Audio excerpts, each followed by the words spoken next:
So Miss Nak and I, we spent almost a week here in China, and we've been at the Alibaba campus here in Hangzhou, and we learned so many things about exporting, especially from Vietnam.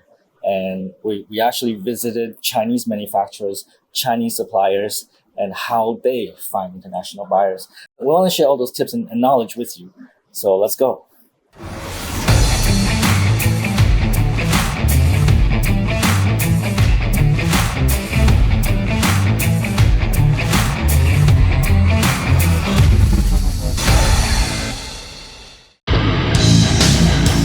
You know, if you're in Vietnam and want to know about business, actually, if you're anywhere and want to know about business, you might want to check out Tom Peng. He doesn't fuck around. Yeah, Tom Peng. He's A-okay. Peace. So Miss Nak, today we went to see a Chinese trading company, right? And I think they're doing exceptionally well. They're doing about $2 million in annual GMV, which is actually not a lot, but that's a pretty good start, I think, right? So what do you think are the key findings, like what from our visit? Why are they so successful? Why they can find international buyers and actually have a lot of orders and have a lot of revenue? Why do you think that is? I think for the Chinese supplier today, when we visit, we also learn too many things and also can apply for our customer. The first thing, they can diversify the product for the buyer. So I think the first thing is that they diversify, right? So they post a lot of products onto the Alibaba platform, because the more products you post, the more traffic they get, because more people can find their products. And also by having more products on the platform, now you can optimize, because some products will do really well, some products will not do so well. So maybe you remove the ones that don't do so well and you optimize the ones that do well and you add more products. And that's what we learned today. By adding more products to the platform, then it's going to get you more traffic, right? Anything else? When the customer asks you about the product, instead of you will say yes or no, you will say, I can help for you. In like, you give the customer more options and the customer will decide the option they want. Right. So when international buyers find you, they send you a message, and oftentimes we answer in yes or no in absolute terms, and that's actually terrible, because the buyer wants everything. They want high quality, they want low price, we must meet their specifications and so on. And we need to offer them options, right? If they want high quality, the price is going to be a little bit higher.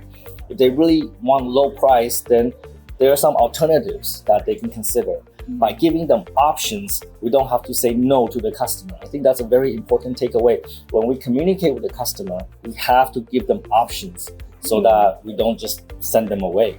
And oftentimes, especially Vietnamese suppliers, when they get an inquiry, the Vietnamese suppliers will say, oh, what, only a 100 piece? That's too little. I don't want to do it. Too small. Too small, too small. But when you're on an e-commerce platform like Alibaba.com, you gotta start somewhere. You cannot start with a 10 container order, the first order. That just doesn't happen, right? So you gotta start with small orders, because buyers, they also only give you small orders in the beginning because they want to test you. They don't know you. Why should they give you big order?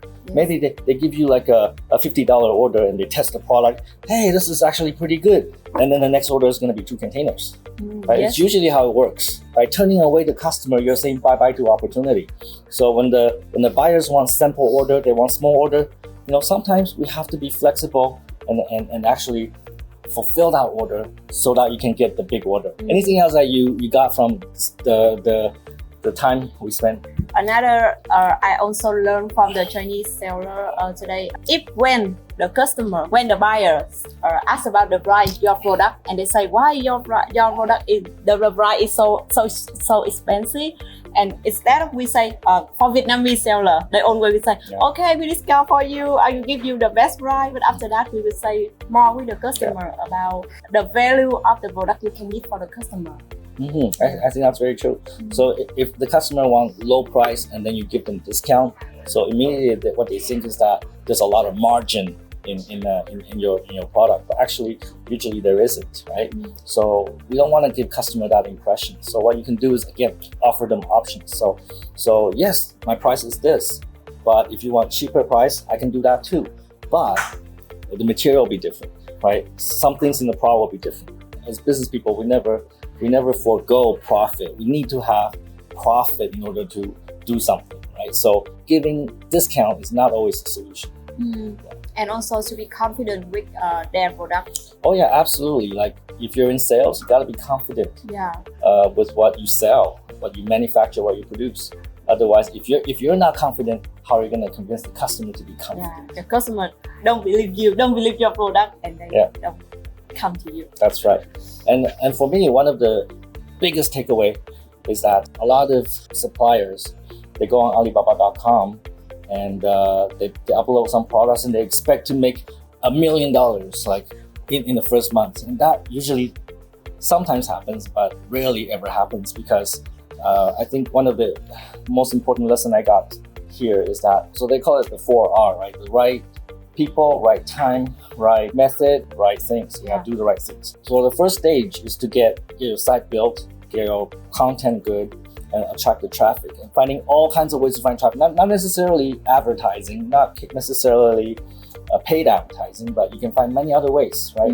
Maybe it's organic search, maybe it's Google, maybe whatever it is. Find many ways to get traffic. Once you have traffic, then you're gonna have buyers contacting you. Now you have to optimize your customers and your products, right? So this is when you upload more products, eliminate the products that don't do well, right? And also select your customers and then buy from you again and again and again. Usually like supermarkets, like Costco, Walmart, or Amazon buyers, right? Amazon, maybe they have a really good selling site on Amazon and they need a supplier. Those are good customers as well. And then once you have maybe 100 customers and they're all buying from you repeatedly, now you have to focus on your service. I think the third stage is to optimize your service so that your customers get really good service from you, and figure out how to do upsell. So figure out how to follow up your customers regularly and upsell them more products. You're gonna have more SKUs that you can upsell to them, right? And that's how you build a business that generate recurring revenue from your customers. I think Vietnamese sellers on Alibaba platform or any other platform, whether it's Lazada, Shopee, whatever, right? You gotta think about these 3 stages. 1, gotta build the site, get the traffic. 2, you gotta optimize your products and also your customers. And 3, you have to really look into your service, offer the best in-class service to your customers, and figure out how to upsell to your customers so that they continue to come back and buy more and more and more from you. So here are some of the key lessons I got at the Alibaba campus here this week. I can still have another one. Oh, you have another? You have another lesson? What is it? That's about for like the seller, selling. Anytime the customer just like they didn't believe her product, like have the business. So just give the customer like the same product for the buyer to test product. Well, that's a very good point, right? So oftentimes customers will tell you, I'm interested in your product, but they're not sure about the quality, right? They ask you, are you sure the quality is good? Do you have certification? They're not sure. They'll keep on asking questions. And actually, the best thing to do is just tell the buyer, well, why don't you place a sample order? Like I can send a sample order to you, but you can check it out. Because if it's a large buyer, eventually they're gonna do testing anyways. Before they place a large order, they must do a sample order with you. So just accelerate the process.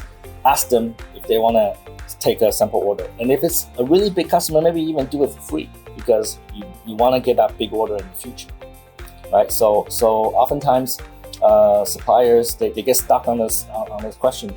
Well, how about your quality? Are you sure your quality is good? Words are cheap, right? You can say, yeah, it's great, it's wonderful. But the best thing you can do is actually just send them a sample order so that they know for sure that your quality is good. I think those are really good findings. Did you enjoy your time in Hangzhou, China? Yes, I enjoy many things and also to learn many new food. It's safe about the food here.